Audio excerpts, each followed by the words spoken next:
चलिए दोस्तों,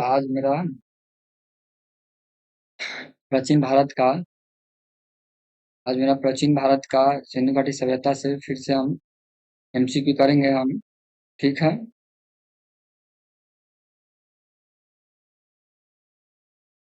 आज हम लोग एमसीक्यू करेंगे। पहला क्वेश्चन है मेरा, सिंधु घाटी सभ्यता में अब तक प्राप्त सबसे बड़ा नगर कौन सा है?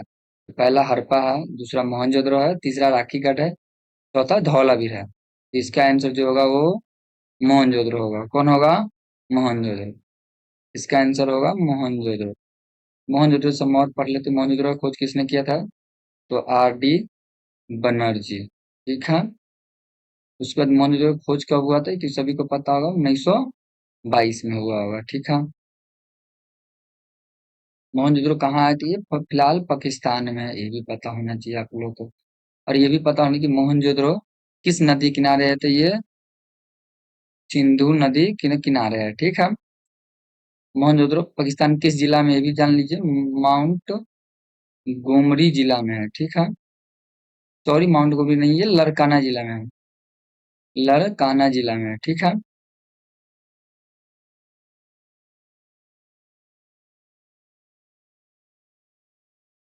ठीक है। आगे हम लोग बढ़ रहे हैं।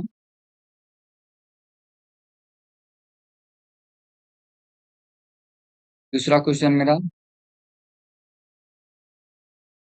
कि निम्नलिखित में से किस वैदिक देवता को ऋतु का रक्षक कहा गया है? Option number A Indra, option number B Varun, तीसरा अग्नि, और डी ऑप्शन नंबर सोम। ये जो कहा गया है वो वरुण को कहा गया है। ठीक है। आगे फिर हम लोग अब देखते हैं क्वेश्चन। ऋग्वेद में सर्वाधिक सूक्त किस देवता को समर्पित है? ऑप्शन नंबर पहले है Varuna, option number B Agni, option number C Indra, option number D सोम।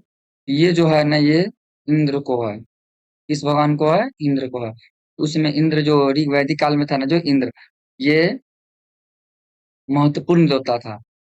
अग्नि आग का देवता था, और वरुण वायु का देवता था। सोम और पौधे का, और सॉन्ग यानी गाना का देवता था। ठीक है।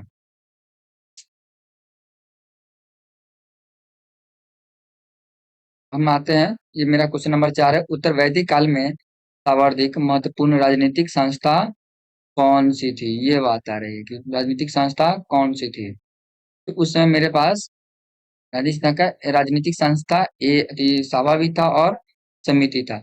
यानी ये दोनों हमारे लिए महत्वपूर्ण था। यानी इसमें ऑप्शन क्या होना चाहिए? ऑप्शन नंबर ए, नहीं, ऑप्शन नंबर एक ए और बी, बी ऑप्शन, सॉरी दो, सी और B, option number D, A B C, option number D. वो नहीं थी ना, यानी चारों समझो इसको, यानी सभी। यानी इसका आंसर क्या होना चाहिए था? ए। ठीक है।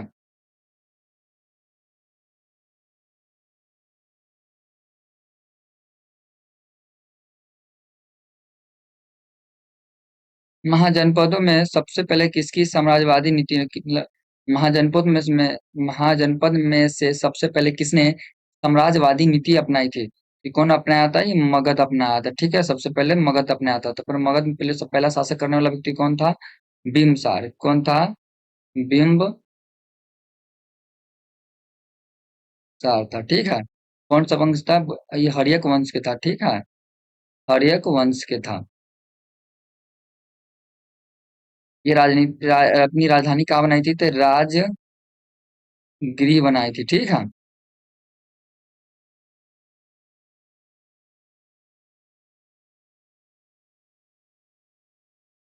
मेरा छठा क्वेश्चन बोल रहा है कि 16 महाजनपद की सूची किस ग्रंथ में मिलती है?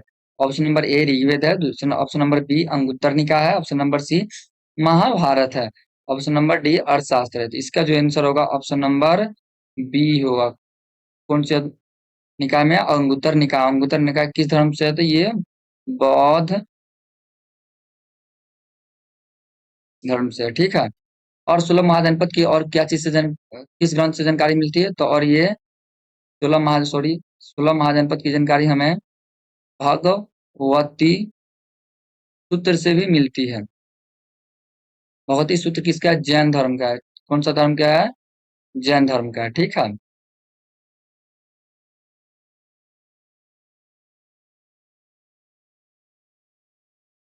कौन सा? जैन धर्म का है।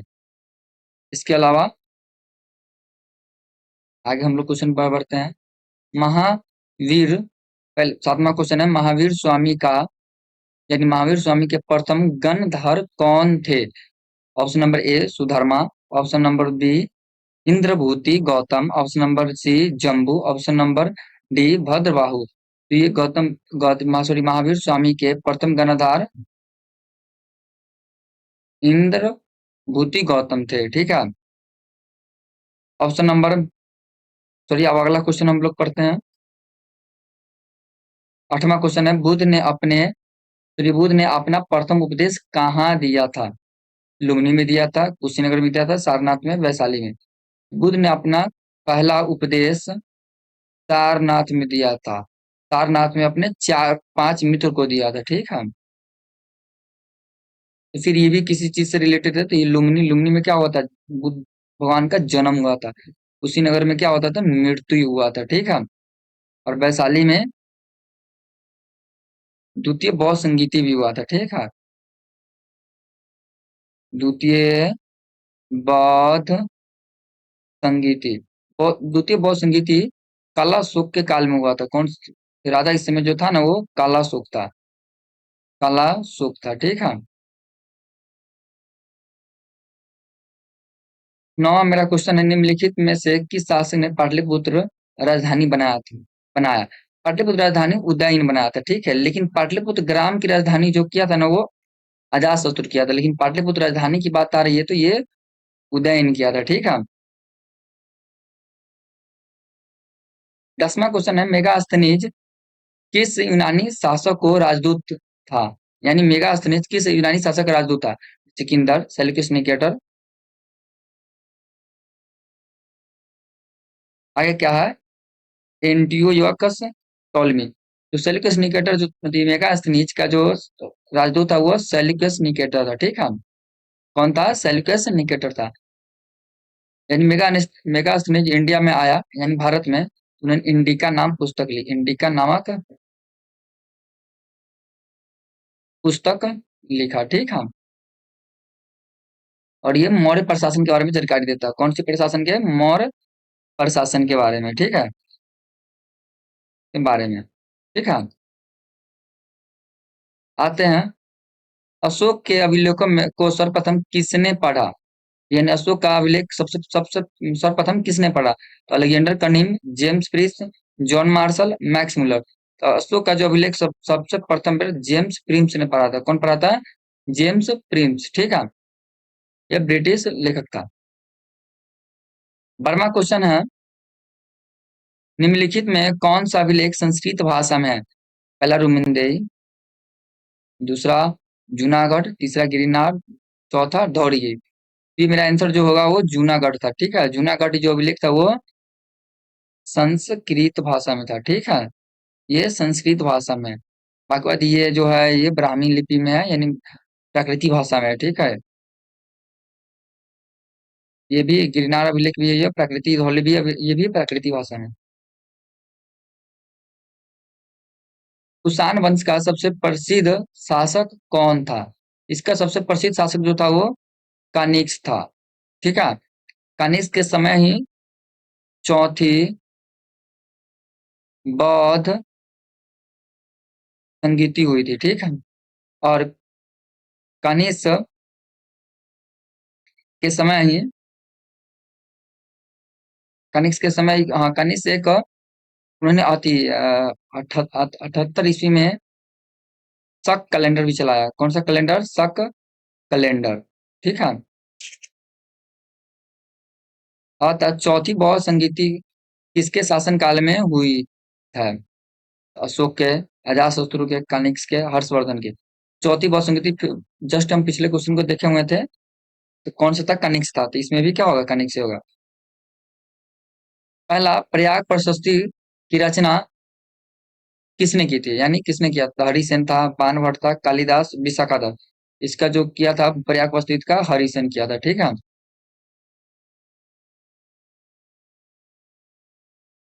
गुप्त काल में स्वर्ण मुद्रा को क्या कहा जाता था? गुप्त काल में स्वर्ण मुद्रा को क्या कहा जाता था? दिनार कहा जाता था, ठीक है। कौन क्या चीज कहा जाता था? दिनार।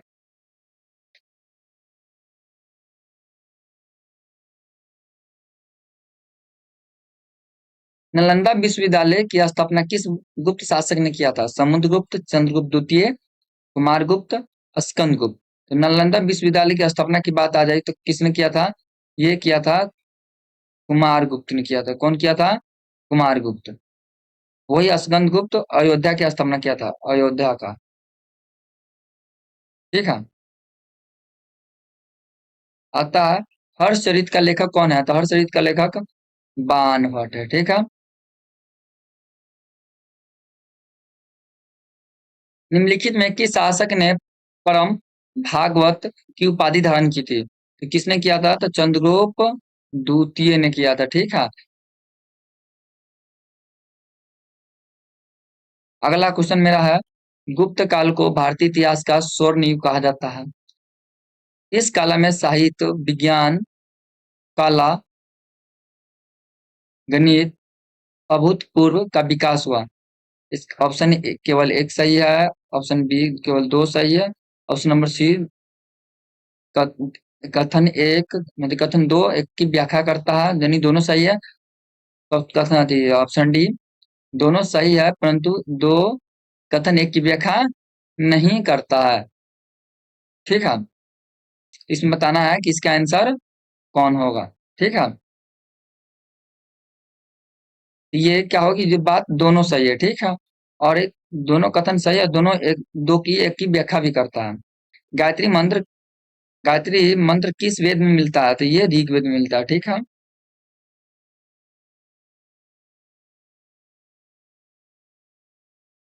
ये एक संस्कृत ग्रंथ है, औसतो माँ सदगमय मंत्र किस उपनिषद से मिलता है? ये जो मिलता है बृहदारण्यक से मिलता है, ठीक है। अब तीसरा नंबर क्वेश्चन, निम्नलिखित में कौन सा महाजनपद गंगा नदी के उत्तर में स्थित है? ये बताना है कि कौन सा महाजनपद है जो गंगा नदी के उत्तर में स्थित है। वजिज जो है गंगा नदी के उत्तर में स्थित है, ठीक है। जैसे ये बिहार हुआ।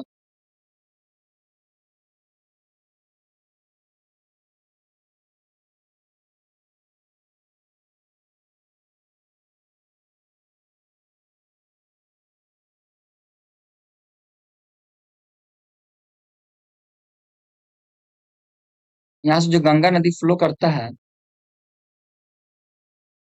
यहाँ पे ये मगध हो जाता है, तो यहाँ पे जो है वजीज है, ठीक है। यहाँ पे वजीज है। तो वजीज क्या है देखा जाए तो यहाँ पर हम इससे देखें, ये नॉर्थ हो जाता है और ये साउथ। तो क्या पूछा हमसे कि कौन गंगा नदी के उत्तर में अवस्थित है? तो उत्तर में तो क्या दिख रहा है हमको? वजीज मिल रहा है, ठीक है। प्रथम बहु संगीत के आयोजन किस की अध्यक्षता की थी, मतलब किसने अध्यक्षता की थी? ये महाकश्यप ने किया था, ठीक है।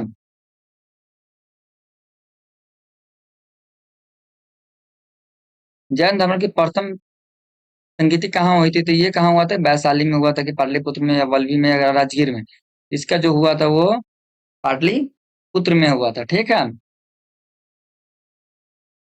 निम्नलिखित में से कौन सा शासक सिकंदर का समकालीन था? बिम्बिसार, अजातशत्रु, घनानंद, चंद्रगुप्त मौर्य। ये जो था वो घनानंद के समय जो था, सिकंदर के समकालीन था घनानंद, ठीक है। इसी समय घनानंद के समय ही सिकंदर का आक्रमण भारत पर हुआ था। पर आक्रमण तो हुआ नहीं, है चिनाब नदी के उधर ही रह गया, ठीक है, पीछे ही रह गया। कौटिल्य के अर्थशास्त्र का मूल नाम क्या माना जाता है? दंड नीति, अर्थनीति, राजधर्म और नीति शास्त्र। तो ये अर्थनीति है। अर्थनीति मतलब अर्थव्यवस्था से नहीं, ये राजनीतिक से है, ठीक है। कि शासन कैसे करना है हमें, देश को कैसे चलाना है। अशोक के किस अभिलेख में कालिंग युद्ध का उल्लेख है? प्रथम अभिलेख, तेरहवां अभिलेख, पांचवा अभिलेख, पांचवा स्तंभ अभिलेख, सातवां शिलालेख। ये जो मिलता है वो तेरहवां शिलालेख से मिलता है, ठीक है। निम्नलिखित में किसने सर्वप्रथम भारत में स्वर्ण मुद्राएं को बड़े पैमाने पर जारी किया? तो पहला है मौर्य वंश, कुषाण वंश, सुन वंश, संतवाहन वंश। इन्होंने जो जारी किया था बड़े पैमाने पर, ये कुषाण वंश किया था, ठीक है।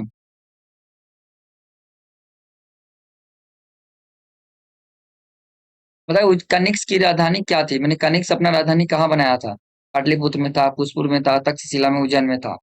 यानी कनिष्क अपनी जो राजधानी बनाया था वो पुष्पुर में था, ठीक है। क्या चीज में था? पुष्पुर में। प्रयाग प्रशस्ति किस लिपि में लिखी गई है? पहला खरोष्ठी, ब्राह्मी, शारदा, नागरी। ये जो लिखा गया है प्रयाग प्रस्तुति, ये ब्राह्मी लिपि में लिखा गया है, ठीक है। फिर क्वेश्चन को हम आगे बढ़ा रहे हैं। निम्नलिखित में किस गुप्त शासक ने हुनों को पराजित किया? समुद्रगुप्त, चंद्रगुप्त द्वितीय, कुमारगुप्त, स्कंदगुप्त। हुनों को जो अंत किया था वो स्कंदगुप्त किया था, ठीक है। कौन किया था? स्कंदगुप्त। हाँ, समुद्रगुप्त में देखा जाए तो समुद्रगुप्त तो भारत का नेपोलियन कहा जाता है।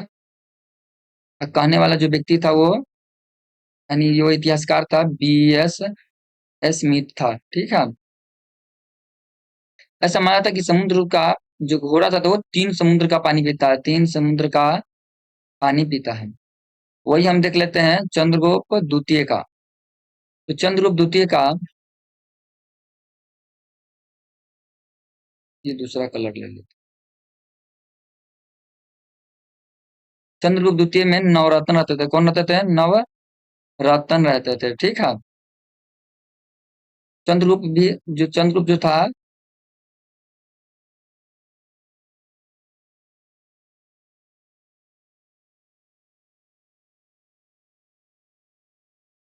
सॉरी,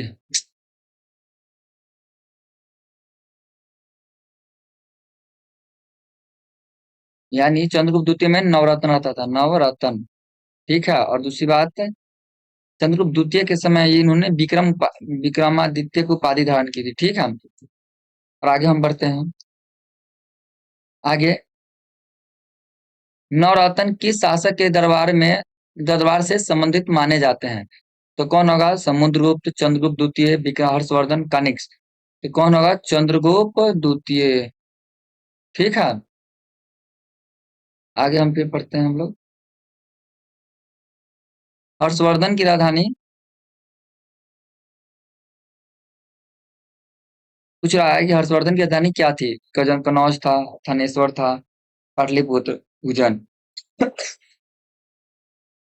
सॉरी, हर्षवर्धन की राजधानी क्या थी? कनौज, थानेश्वर, पाटलिपुत्र, उज्जैन। हर्षवर्धन की राजधानी जो था वो कनौज था, ठीक है।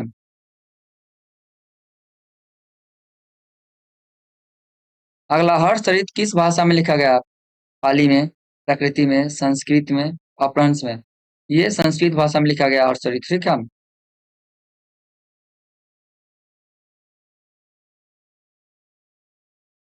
एलोरा में कैलाश मंदिर किसने बनवाया था? पुलिकेशन द्वितीय, कृष्ण प्रथम, अमुकवर्षन, दंती दुर्ग।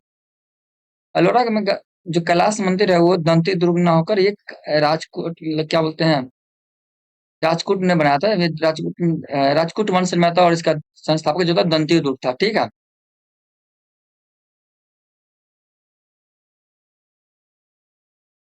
37वां क्वेश्चन कर रहा है, निम्नलिखित में कौन सही नहीं है? आर्यभट्ट आर्यभट्ट लिखा था, वारामिहिर विधि संहिता लिखा था, कालिदास मुद्राक्षर लिखा था, विशाखादास मुद्राक्षर नहीं, विशाखादास मुद्राक्षर नहीं लिखा था, ये गलत है, ठीक है।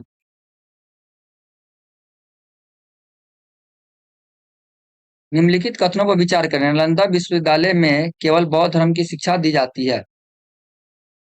हेन सोंग ने नालंदा अध्ययन किया था, ठीक है। नालंदा विश्वविद्यालय कुमारगुप्त प्रथम ने स्थापित किया था। तो ये जो है मेरा पहला क्वेश्चन सही है, पहला ऑप्शन सही है, और दूसरा यानी ए सही है। सॉरी, एक, दो, एक सही है, दो सही है। नालंदा विश्वविद्यालय कुमारगुप्त प्रथम नहीं, और सॉरी, कुमारगुप्त ने स्थापित किया, तो ये भी सही है मेरा, यानी तीनों क्वेश्चन, यानी तीनों क्वेश्चन जो है वो मेरा सही है। तो इसका आंसर क्या होगा? डी होगा, ठीक है। तो आज की क्लास मेरा यहीं तक। आज मेरा कितने क्वेश्चन थे? 40 क्वेश्चन, यानी 38 क्वेश्चन थे। अगले हिस्ट्री के अगले एपिसोड में हम फिर से अगले क्वेश्चन देखेंगे हिस्ट्री का, कथन, निष्कर्ष वाला और स्टेटमेंट बेस्ड क्वेश्चन वाला, ठीक है।